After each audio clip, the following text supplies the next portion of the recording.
Whether it's around the country or your town or county, decisions are being made every day that impact real people and real communities. Welcome to the Rural View, where we open the window for you to view Wisconsin farmers and rural residents and get a glimpse into the challenges they face. All right. Well, we are recording, and this is kind of exciting. It's our first episode of the Rural View podcast, and we're excited to get things kicked off here. I think first and foremost, I think it's proper protocol to introduce who the people are talking. So I'm going to toss it over to Bob first to introduce himself, and then I'll kind of recap. But Bob, do you want to introduce yourself? Sure, I'm glad to be a part of it. I'm Bob Meyer. I was on radio, a farm broadcaster for more than 30 years, initially with Getz Farm Radio Network and then with Brownfield. Long farm background, agriculture background, grew up on a dairy farm, have four brothers who are dairy farmers, one misguided hog producer, active in FFA still. One of my most proudest moments is I hold an honorary American degree from the FFA. If you ever attend the state FFA convention, I'm the guy who introduces the state officers each session. So that's been something that's been going on for 30 years. Still actively involved with a number of community events, retired, spent my last 5 years after radio. I spent 5 years as an ag loan officer with the Citizen State Bank of Loyal and did that for a while and then decided to retire. And so this way, if I don't want to do it, I can say no. But that's where I still live in Loyal, Wisconsin, and still very close to agriculture. If you don't know where Loyal is, 20 miles northwest of Marshfield, Clark County has 32,000 people and 64,000 dairy cows. So we have dairy. So, but yeah, so strong farm background. Covered the Farm Bureau throughout my history as a farm broadcaster, attended the annual meeting always, and got to know a lot of good folks in Farm Bureau. Yeah, and I probably should have started off not assuming people know who I am, but I am Amy, and I work for the Wisconsin Farm Bureau.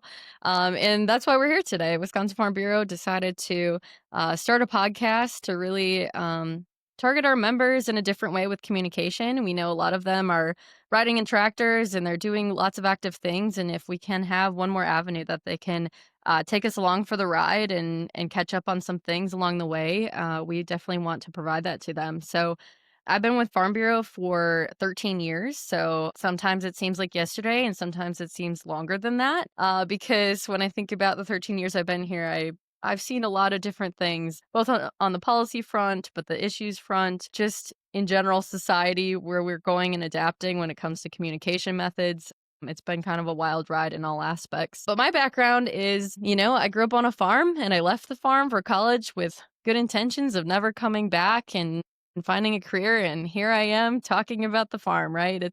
It's always full circle, but really came to appreciate my background growing up on a dairy farm and just wanted to find a career that I could really give back to that community and just learn that a lot of people don't understand rural Wisconsin farming issues, and being that go-to, I was like, hey, let's make a career out of this. And so that's how I kind of found my home at Farm Bureau and have been there for more than a decade now. And so my husband and I, we live in Fremont, Wisconsin, but I work out of the Madison office for Farm Bureau at least one day a week. So we do cover the full state. So I'm on the road a lot, or a decent amount, along with many of our staff, and we try to cover as much as we can. And I think this podcast is going to be a great way to help us do that. And appreciate Bob coming along for the ride. I'm happy that we could pull you out of retirement, because it sounds pretty rough on that side.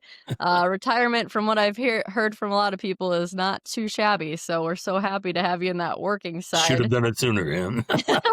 Working side once again. Yeah. Happy to give you a hobby in the spare time. Yeah, I think one of the things that we talked about in kicking off this podcast is just some of the issues that impact rural Wisconsin, and trying to really bring our members to the forefront of just showcasing who they are, what they do, why they do it. And I'm sure, Bob, through your tenure in radio too, you found that a lot of people are at the core of everything we do, right? Not only on the Farm Bureau side, but in rural communities. It's all about the people. And I think that's one of the things I'm most excited about, is just to really let our members shine, both from introducing themselves and talking about what they do and sharing their story that way, but also really getting a chance to talk about the challenges that they see on their farm front and in agriculture in the coming years. What do you think about that? One thing that's always impressed me with Farm Bureau, and I noticed this by attending the annual meetings, is how many Farm Bureau members are active in their community. They're the town board members, they're the school board members. I always think of when the implements of husbandry law and the overweight system was a big issue. And I went to the annual meeting at that point because a lot of that was centered around just north of Marshfield in Marathon County, where they were arresting manure haulers for being overweight. And I thought, well, this is going to be quite a fight. Well, it turns out that a lot of the delegates on the Farm Bureau at the convention were town board members. And their stance was, hey, we don't have the culverts to handle this. We don't have the roads to handle this. So I think that's probably one of the outstanding things about Farm Bureau is how those people are involved beyond just being in Farm Bureau. They are community members and active families and active in 4-H and FFA. And it's actually a pretty small but close-knit group, and that's, I think, something that's really been a staunch point in agriculture is how involved people are in their everyday lives. Yeah, and I think that's a key component of, if you're listening to this and you're not a Farm Bureau member or you don't even know what Farm Bureau is, I mean, that's really what we stand on. We're a membership organization and our members really lead the way in what we stand up for. They create our policy, and I think sometimes people read about the Farm Bureau in the news and that's the first that they've been hearing about policies or different issues that are coming to the forefront, but our members are facing those each and every day, and a lot of times what you're reading in the newspaper is an aftermath of ongoing conversations or just an issue that's been bubbling for a while. And sometimes it's our members that are bringing it to the forefront and trying to make a change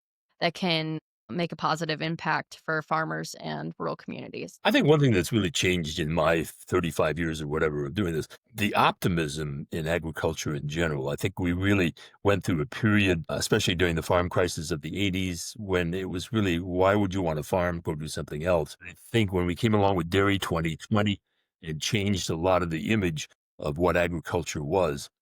I think the FFA has done a phenomenal job of building the next generation, getting them involved in leadership.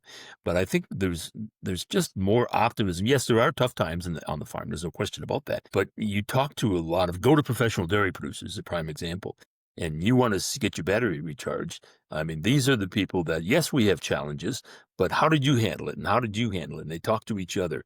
And I think that's where this plays right into this is how can we help implement them talking to each other that okay, here's one side of the story, here's another side of the story. What are the facts and what do you deduct from that? So I think farmers are very well educated, I think now because of social media and cell phones, they're much more connected than they've ever been in the past. And so, I remember talking to people, when I was still a farm broadcaster who I know a dairy farmer in Ontario, and I'll call them up and see, hey, what about that Canadian milk pricing system and so on. And I think they're much more attuned to what's going on today than what a generation before us was. Yeah, I definitely think they're more well connected. And I think too that that's always a challenge for agriculture organizations like Farm Bureau or other groups in Wisconsin is how can we help? I think that's the biggest thing is how can we help our members succeed? How can we give them support to make it? Because I think when you look at the challenges farmers face, farmers have always faced challenges, but man, this next generation of farmers are going to face challenges that, their grandparents never even would have thought of. TikTok, social media, conversations happening with consumers that live states away from you. Sometimes those consumers in other states are creating laws and making you follow them of what you do on your farm. There's challenges that I really think past generations had no idea that they would be handing down, not on purpose, but just by default to their predecessors on the farm. And there's just I think that's the other thing that makes me excited about this podcast is maybe I shouldn't be excited about that, but man, we have so many topics that we can dive into, whether it is certain policies or just talking about those challenges from the young farmer standpoint. How can Farm Bureau support our young farmers and make sure that our next generation is really in line to feel good about taking over? How are we doing with that succession planning transitioning? Because Right. we know we have a lot of farmland changing hands in the next decade. And what does that look like? And how are some of our members dealing with that? The family dynamics on the farm is always a good one, and man, even mental health, that's always an ongoing topic for everybody, but especially our farmers and all the challenges that they impact. So we definitely have tons of topics that we can unpack. But I feel like, this might be something we could do daily, but we're not. We're going to try to, put these out probably at least twice a month, and see how many topics we can hit. But we probably have enough that we could talk all day, every day about what's impacting our farmers. There's no doubt about that. Right. Yeah. Just as we're talking here, I'm thinking of all the different aspects. You mentioned land, how much of the land is going to change hands within the next 10 to 15 years, and how those land prices have changed, and also how many outside investors are now looking to buy farmland that people who aren't living on the farm, but it's a good investment, and so they buy into it. And that's affecting land prices. Use value assessment was certainly a big tool for farmers, but it still doesn't do anything about that land that's up for sale that's got a Walmart next to it. So there's a lot of things have changed, no doubt. Yeah, and I think the other thing that's a little exciting about just talking about agriculture in Wisconsin is, when I talk to my counterparts in states around Wisconsin, they have some fantastic agriculture commodities as well. But we have members that are all facets of agriculture. So when we get to talk about some of these things and meet some of our members, we have cranberry growers, we have ginseng growers, we have, of course, the dairy farmers, we have just every kind of aspect of agriculture. So I'm excited to be able to showcase all that diversity that we have within that sector, which is not something that our counterparts in other states always have to showcase. We really have a little bit of everything, and it's just fun to learn about all of that stuff. We're lucky to have that. One of the discussions I had, so I was with Getz Farm Radio Network, which was based in Marshfield, and then we were bought out by Brownfield, which is based in Jefferson City, Missouri. And suddenly I'm part of a 10 state network and one of 10 farm broadcasters. But they do not understand how big dairy is in this state. No concept. They just really don't realize it. And I remember finally I convinced a couple of my people from Jefferson City to come up to World Dairy Expo once and just see what this is and how diverse and how broad spectrum. And there's 70 plus nations represented. And so that's, I think, one thing that's really unique to Wisconsin is how big dairy is in this state. Oh yeah, for sure.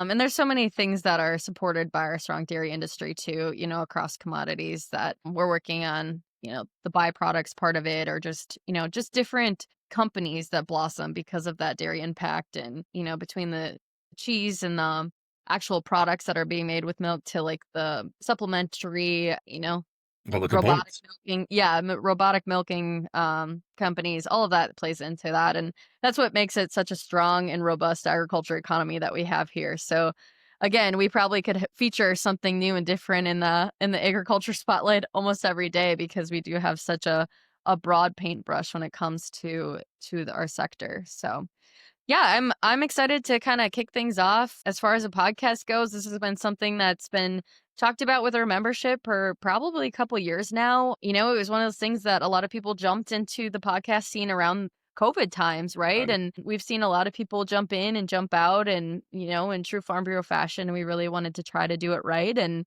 I know we've been kinda joking that I've never done a podcast, so this is new to me, and you're the veteran probably here in regards to delivering audio news. So I'm going to lean on you quite a bit to teach me your ways. And I'll try to keep you up in speed of what's kind of hip and cool since you've been out of retirement too. But I don't know if I'm even the right person for that. So we're in it together, Bob, is what I'm trying to say. We was always involved with Wisconsin Farm Technology Days in 2022 here in Clark County, and the running theme for our show was "Our plans are fluid." So For sure. that's I would say exactly where that's we stand. Yeah, that's for sure a good plan for us, I think, is learn as we go and ultimately have the same goal in mind of delivering some really good content to our members and just hopefully shine some light not only on our members, giving them some ways to shine and share their story, but then also just learning about the challenges and what we can do to help and just create awareness around those issues and challenges. And as far as that goes, if we do have listeners who have ideas that, hey, we'd like to hear more about this topic or that, we welcome that as well. Oh, yeah, for sure. We're always looking for listener input, and I know our members have always good input too as far as what they want to hear. So, looking forward to engaging with them more on it, and we'll see what the future holds. Very good. Wisconsin Farm Bureau is the trusted voice leading agriculture forward. Local farmer Tony Sorensen of Soren's Valhalla Orchard shares why she values her membership. Farm Bureau has a big voice, and we appreciate when they go to bat for each of the specialty crop industries and all of agriculture, really. By providing resources, training, and advocacy, Wisconsin Farm Bureau empowers farmers to embrace sustainable solutions for a stronger tomorrow.